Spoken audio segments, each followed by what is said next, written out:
Welcome to this edition of Backstage Pass with Lia Chang. I'm your host, Lia Chang. Today, I'm visiting with Timothy Huang to find out all the good things he's been up to.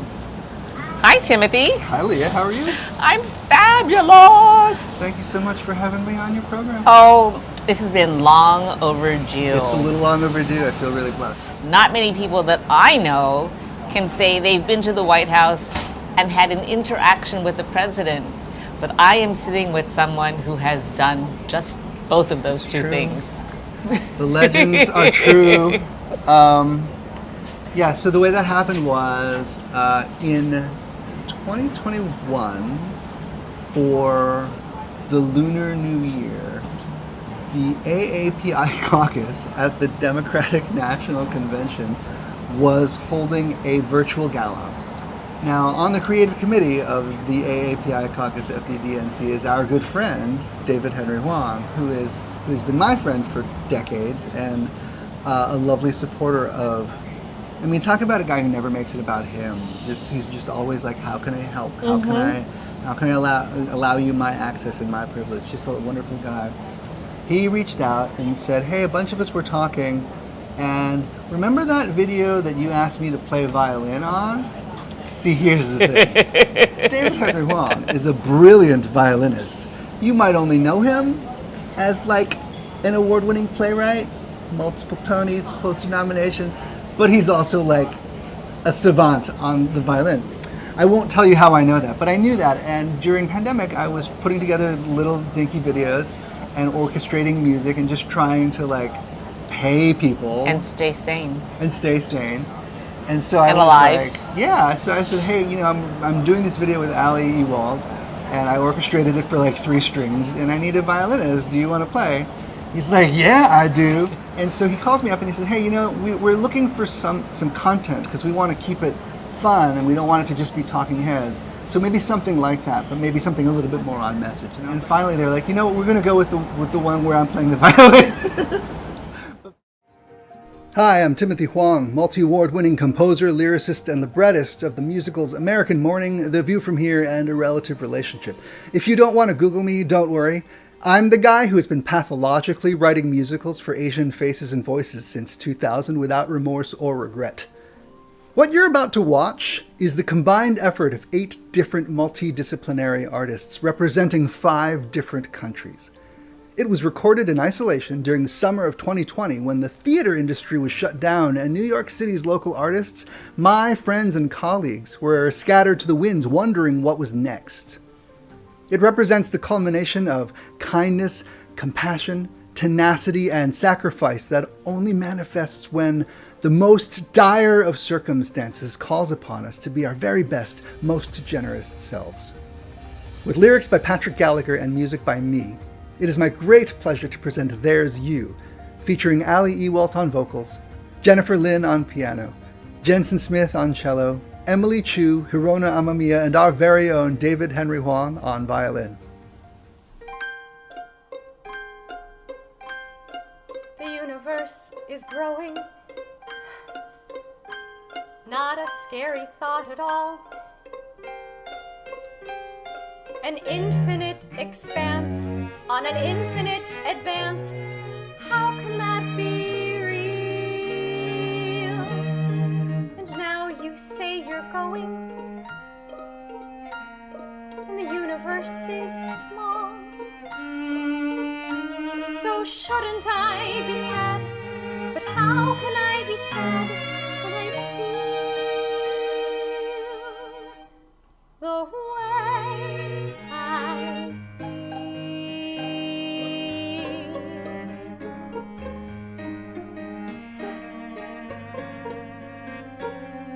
I feel the sand beneath my toes, and the ocean's constant tidal flows, and I see a disappearing sky, and then all the stars, they start to fly, and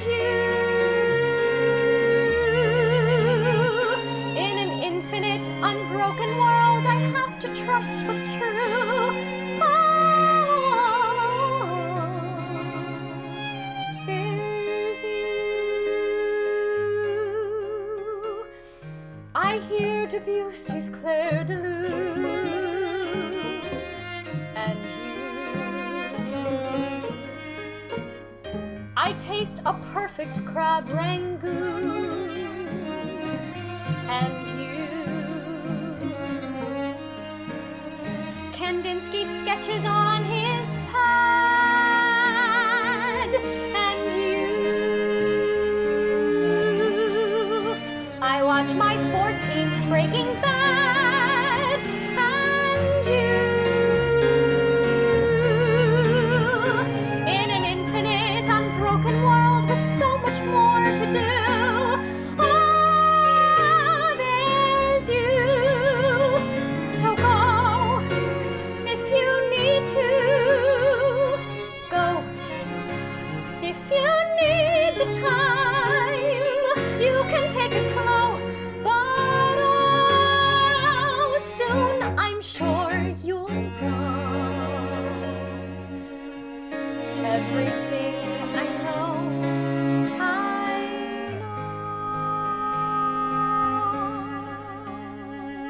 I know the shiver down my arm, and you. I know my calm than my alarm. It's you. I know my overwhelming drive. It's you. I know the reason I'm alive. It's you. I know the reason I'm alive is you. I know the reason I'm alive is you. I know the reason I'm alive is you. I know the reason I'm alive is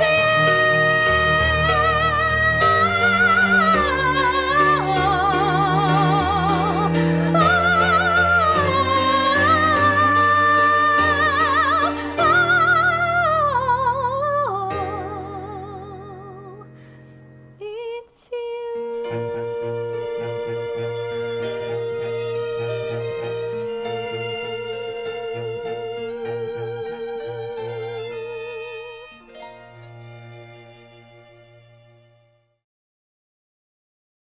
Heritage Month came around, I got a similar call. He said, listen, we're thinking about putting together something new. Would you be interested in like putting something together for Heritage Month? And I said, yeah, sure. Because the idea, I think at the time, this was in May, was to galvanize the base and get them excited about the midterms in November. I'm not really a political animal, although I claim to be publicly. I'm not.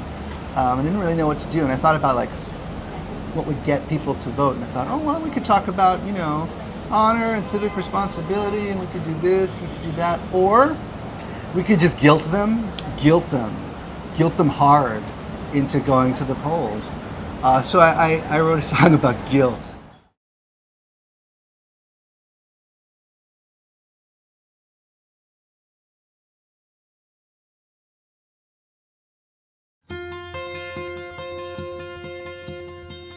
Every time I think about how darkness drowns out the light, I lose a little bit of hope. I do.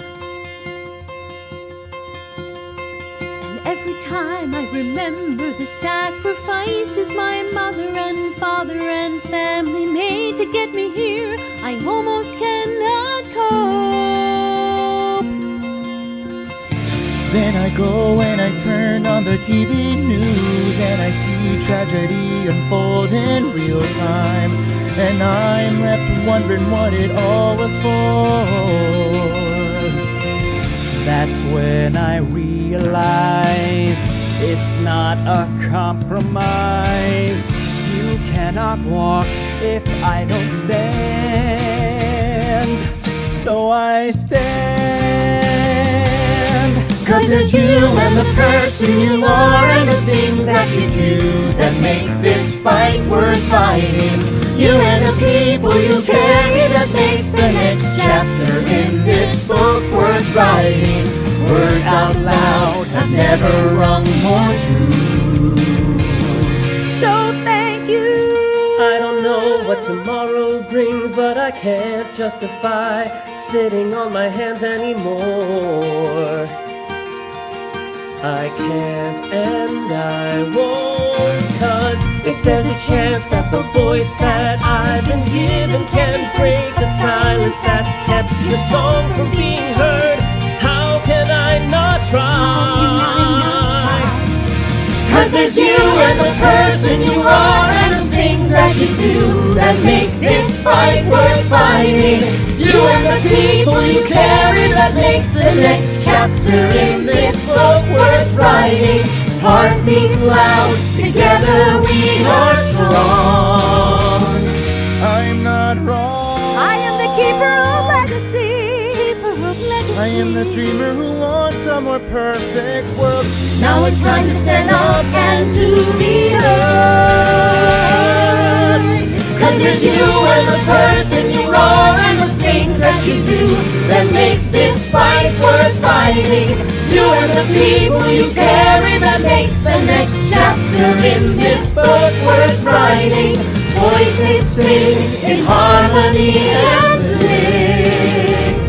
Now hear this. In his first week of office, President Biden signed a presidential memorandum to establish official policy to ensure that the federal government stands up against racism, xenophobia, nativism, and bias in the wake of the COVID-19 pandemic.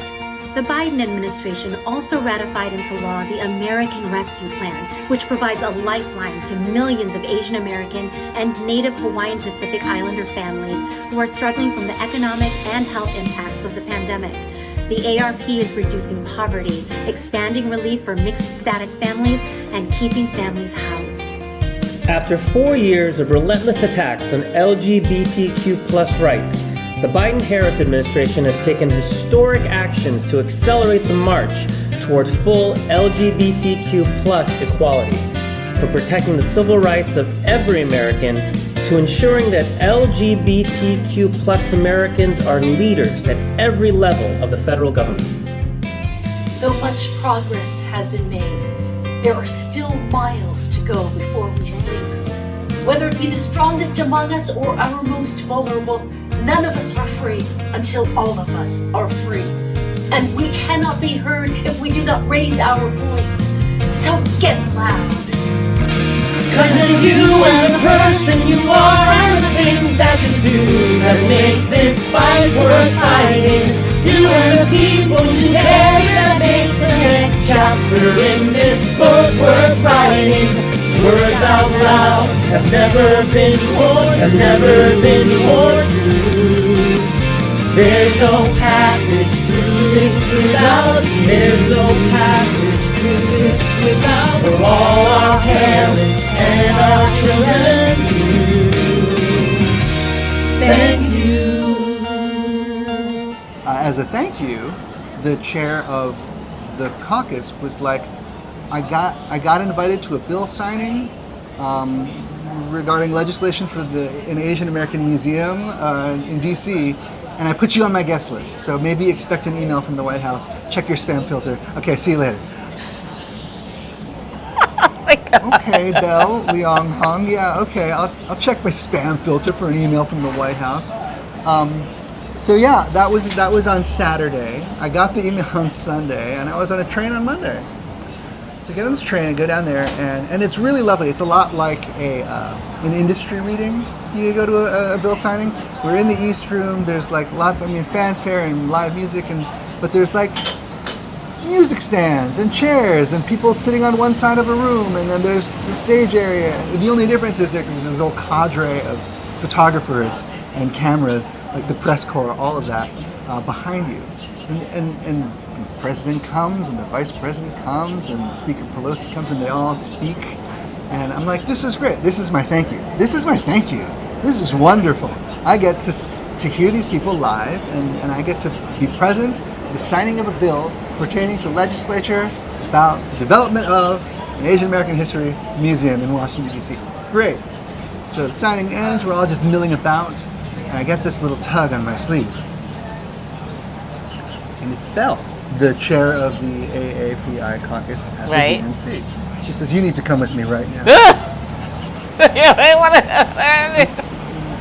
Why? Just come with me right now. He wants to meet you. I'm sorry, who? The president wants to meet you. Just go give your name to this guy with the iPad and tell, So, like, they checks me off, walks me into this room, and it's kind of, it's this weird blue, it's a blue room. It's the blue room. And I walk in, I'm there with Belle, and I'm there with Parik, who's also on the creative committee. I know Parak. Yeah, Parag's a rock star. So the president, he comes up, he shakes my hand, he's like, I heard you wrote a song about me. I said, yeah, I did. By the way, like, I'm from Delaware, go Delaware, Vice President Harris is like, is that what it's called, your song? I'm like, no, I'm just from Delaware. He's like, really? I'm like, yeah, so I was educated at the time of school. He's like, oh, I got a grandkid there right now. And then, yeah, I said, sir, this might be apocryphal, but my father, the neurosurgeon, claims to have consulted on your case when you had an aneurysm in the 80s. And he said, no, it wasn't the 80s, it was the 90s, and I know exactly who that guy is. And then he tells me the whole story. He's like, wow. You see, I was getting these headaches, and I thought it was from working out, like, wrong, and I got misdiagnosed. I'm not going to tell you which doctor did that, but I got misdiagnosed. This is what he says to me. He says, and then I got into the hospital, and my people said, well, you can call two guys. You can call the local guy, you can bring this guy down from Delaware. And I said, let's bring this guy down from Delaware. And so he came. And then I said, well, I'll be sure to tell him that the next time I see him, because sometimes fathers like to impress their sons. He's like, wait, he's still around? So yeah, they live in California now. He's like, let's call him right now. What? Dude, I took out my phone and I was like, what number am I calling? Like, and then they're like, guys, keep it rolling. We got, So somebody like takes my phone, my locked phone, out of my hand, and we pose for photos. And then they hand it back to me, and it's ringing. And it's my parents' house, and they never answer the landline. So I'm like, let's try my dad's cell phone. He calls my dad's cell phone, and sure enough, he answers the phone. The president takes the phone out of my hand, and he goes, "Hey, Dad," and my dad's like, "Son?" like, no, it's me. There's somebody here who wants to talk to you, and he goes, "Hey, Dad, it's President Biden here. I just wanted to tell you thank you for saving my life." Oh my God, I'm gonna cry. Yeah, and then they spoke for like 3 hours. What? No, it was more like, 90 seconds, but it felt like 3 hours. And we were all just standing around, and I'm like thinking, what happened? How did this happen? What's going on? The president is on the phone with my father. And then I look over at Vice President Harris, and I say to her, I mouth to her, and she goes, like, just roll with it. This is what he does. Just roll with it.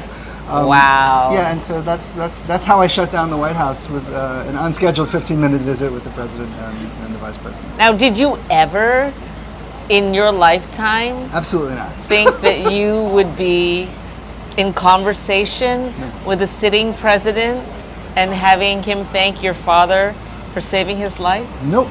Never once crossed my mind. Never. And then, this good-hearted man sent me a letter. Like, the following week, he quoted my song to me. He was like, I heard it, thought it was great. It's like you say, we're not free until we're all free. Like, he was just a kind diplomat and a really great public servant, in my opinion. Yeah, so that's how I got started working for the DNC. So this was kind of conceived at my fellowship at the Dramatist Guild, and at the time, it was chaired by Diana's son. Oh. Yeah. Okay, who I love. She's fantastic. I did her raunchy Asian women. Yes. Yes. and also like a native of Delaware, like me, like we didn't know this at the time. She was asking this question: what should you be writing about that would potentially get into fights with your family at Thanksgiving? Like, what do you know? Like, what is the thing that would piss people off the most? Happening, the big SCOTUS conversation was a thing about whether or not the decision had not yet been passed to legalize marriage equality. I had written a piece prior to this called American Mourning, which some people still talk about. But I loved American Mourning. Oh, thank you. It broke my heart, and that cast was so incredible. They're pretty awesome. Dorcas Leong, Hansel, James. Juilliard James.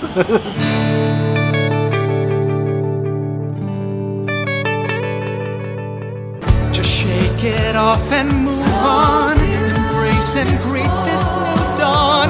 Look out at the city, so raw but so pretty. Takes your breath away. This is the life you choose now. There is so much more to lose now. Why the hell are you stalling? Your fortune is calling you. Can't you hear it? It's high. Won't be a cost too high or a price that I decline. American morning, give me a fun, and I won't lose my drive. American morning, promise me just one thing. Give me the chance, just one chance. I'll be so beautiful, I'll thrive. Watching you'll see, I'll be reborn. American morn. Simultaneous stories. One about an American man who has to fly to Japan to identify the body of his husband, a Japanese American who was traveling over there at the time doing research and passed away. They don't have marriage equality laws over there, and so there's like a technical glitch, sends the body to its closest living relative on the other side of the peninsula, so he has to basically chase it by plane and by train and by automobile. Right. I'd read this article by a woman named Tomoko Hosaka who'd written about the tsunami and Kotoko Wamura, and her whole angle was like, he built this thing and nobody wanted it, and everybody laughed at him, and then when they needed it, they were like, oh, we're so, like, this benefits everyone. And I was like, that's exactly how I saw that issue at the time too, and how I still do. It benefits everyone. And at the time, my good friend Julie Lee was had moved here from LA, and she was in the cast of K-pop.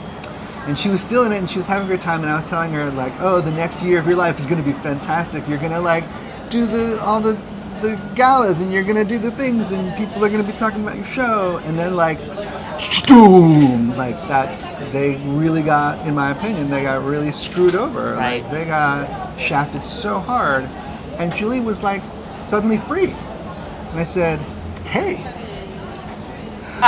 because I knew that she had directed theater before. Right. And I knew that, like, I just like had this instinct from seeing her on stage and seeing her relate and listen, that she was going to be really, really good for film, like directing film. Got our cast together. We got Mark Dela Cruz, Mr. Hamilton himself, and Nick Rouleau, Elder Price himself, and oh, okay. Yeah. He got his. So you have Hamilton and Book of Mormon. Yeah, basically.